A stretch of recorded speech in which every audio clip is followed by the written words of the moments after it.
তুমি হেরে গেছো? ভালো। এখন তুমি জানো কিভাবে হারতে হয়। এখন শেখো কিভাবে জিততে হয়। প্রথমবার পড়লে তুমি দুর্বল, দ্বিতীয়বার পড়লে তুমি মানুষ, কিন্তু তৃতীয়বার উঠে দাঁড়ালে তুমি যোদ্ধা। ঢেউ পাথরকে ভাঙতে একদিন লাগে না, লাগে 1000 দিন। তোমার স্বপ্নও তেমন, একদিনে হবে না, কিন্তু হবেই। বীজকে মাটির নিচে কষ্ট সহ্য করতে হয়, তবেই সে গাছ হয়। তোমার কষ্ট তোমাকে বড় করছে, ছোট নয়। পড়ে যাওয়াটা ব্যর্থতা নয়, পড়ে থেকে যাওয়াটা ব্যর্থতা। তুমি উঠবে কিনা সেটাই আসল প্রশ্ন।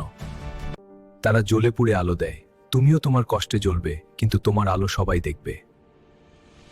লোহা আগুনে পুড়ে তলোয়ার হয়, তুমিও তোমার যন্ত্রণায় শক্তিশালী হচ্ছ। এটা তোমার তৈরি হওয়ার সময়।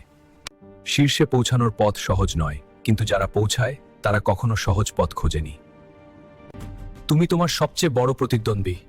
তুমি যদি নিজেকে হারাতে পারো, পৃথিবী তোমাকে পারবে না। তুমি ব্যর্থতার মুকুট পরবে এবং সফলতার সিংহাসনে বসবে। কারণ তুমি হার মানোনি, তুমি শিখেছ। এখন তোমার জেতার পালা। উঠে দাঁড়াও, তোমার গল্প এখনো শেষ হয়নি, এটা শুরু মাত্র।